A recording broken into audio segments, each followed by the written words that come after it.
कैसे हो आप सब। आज हम करेंगे एक्सरसाइज 1.5। कल हमने की थी 1.4 कंप्लीट एक्सरसाइज। आज हम इसका सॉल्यूशन करेंगे एक्सरसाइज 1.5। क्वेश्चन 1 क्या है, बताइए नीचे दी गई संख्याओं में कौन कौन सी परिमेय हैं और कौन कौन अपरिमेय हैं। ये हमने ये चैप्टर स्टार्ट होने से पहले ही देखा था कि परिमेय क्या होती है और अपरिमेय क्या होती है। तो जब भी ये है 2 - √5। चलो सॉल्यूशन करते हैं इसका। अब ये क्या दिया हुआ हमें 2 - √5। -√5 किसी का कंप्लीट स्केयर रूट नहीं है, तो √5 क्या एक अपरिमेय संख्या है, तो ये पूरी क्या हो जाएगी अपरिमेय संख्या। अपरिमेय संख्या, अपरिमेय संख्या। अब सेकंड पार्ट क्या दिया हुआ है हमें, 3 + 23 - 23। ठीक है, अब इसका ये ब्रैकेट खोलेंगे हम। 3 + 23, ये माइनस है 23, √23। ये √23 प्लस का है, ये √23 माइनस का है, तो ये क्या हो जाएगा कैंसिल।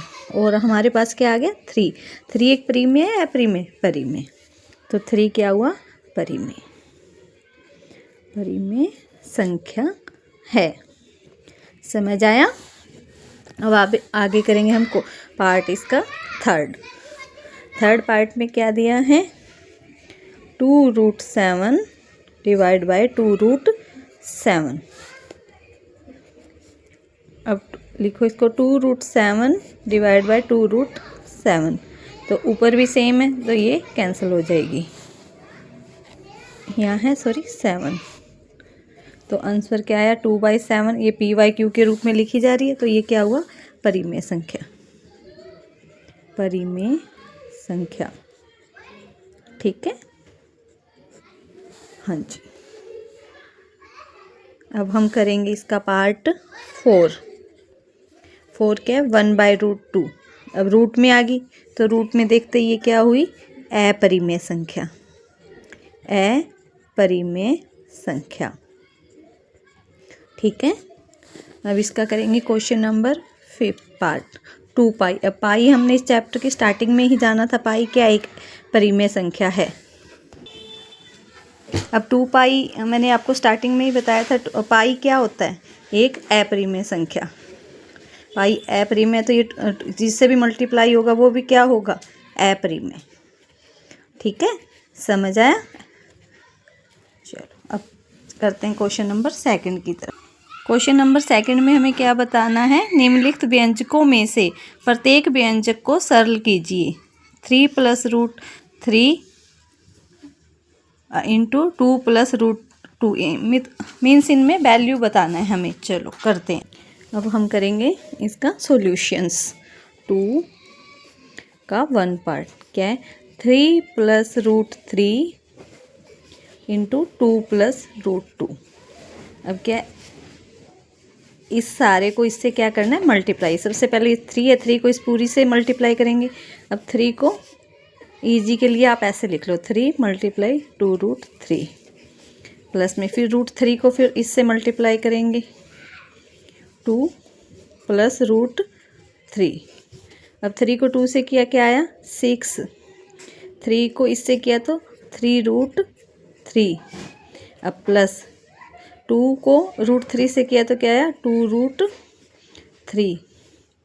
और अब √3 अब √3 × √3 ये क्या आ गया √3 की 2, और 3 को भी क्या लिख सकते हैं 1/2 × 2, तो ये कैंसिल हो गया, तो यहाँ क्या आ जाएगा +3।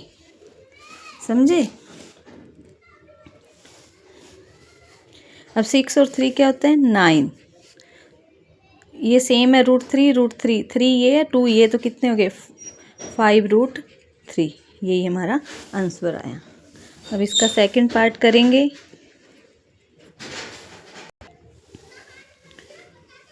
3 + √3 3 - √3।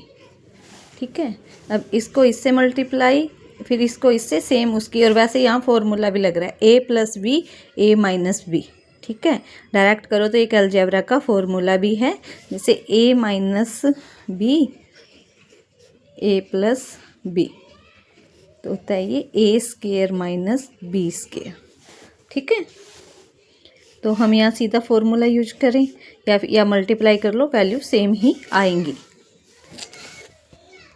ए क्या हमारे पास 3 का होल स्क्वायर, लिखो पहले यूजिंग, ये हमारे पास A plus B A minus B is equal to होता है A square minus B square. ए क्या हमारे पास 3 का होल स्क्वायर माइनस बी क्या है √3।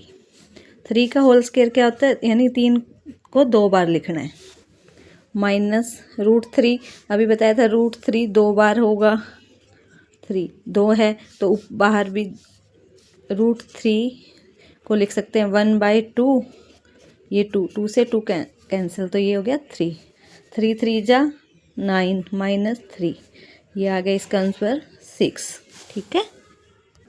अब हम करेंगे इसका पार्ट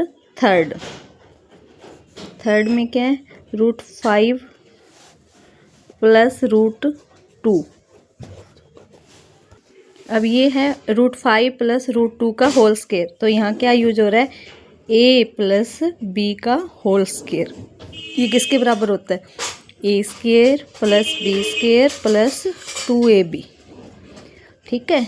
तो a क्या हमारे पास √5 का होल स्क्वायर प्लस b है √2 का होल स्क्वायर प्लस 2ab, 2 × √5 × √2, ये इसको अभी बताया था आपको, एक कैंसिल हो जाता है, तो 5 प्लस 2 प्लस 5 2 जा 10, 2√10, तो आंसर आया हमारा 7 प्लस 2√10, ठीक है, ये आंसर आ गया। अब है इसका पार्ट 4 क्या है, √5 माइनस √2 फिर √5 प्लस √2। अब ये क्या है, ए और ये है बी, तो a minus B A plus B, ठीक है। तो यहाँ यूज करेंगे a minus B A plus B, तो किसके बराबर होता है ये, A square minus B square, ठीक है।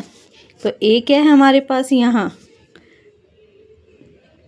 √5 का होल स्क्वायर माइनस √2 का होल स्क्वायर, तो इसको कैसे लिख सकते हैं, 5 - 2 इज इक्वल टू क्या है 3, तो ये हमारी वैल्यू आ गई, ठीक है, समझ आया। क्वेश्चन नंबर, अब आगे है क्वेश्चन नंबर 3। आपको याद होगा कि पाई को एक वृत्त की परिधि मान लीजिए c और उसके व्यास मान लीजिए d के अनुपात में परिभाषित किया जाता है, अर्थात पाई = c/d है। यह इस तथ्य का अंतर विरोध करता हुआ प्रतीत होता है कि पाई अपरिमेय है। इस अंतर विरोध का निराकरण आप किस प्रकार करेंगे। चलो, इसमें कुछ भी नहीं है, इसका लिखेंगे हम, इसका कोई अंतर विरोध नहीं है, क्योंकि जब भी एक स्केल से या किसी अन्य युक्ति से लंबाई मापी जाती है तो हमें केवल एक सन्निहित परिमेय मान प्राप्त होता है, अतः यह अनुभव नहीं कर पाते कि c या d अपरिमेय है। तो पाई = c/d, इसलिए ये क्या होगा, एक अपरिमेय। नेक्स्ट के क्वेश्चन हम कल करेंगे नेक्स्ट वीडियो में। Okay, thank you.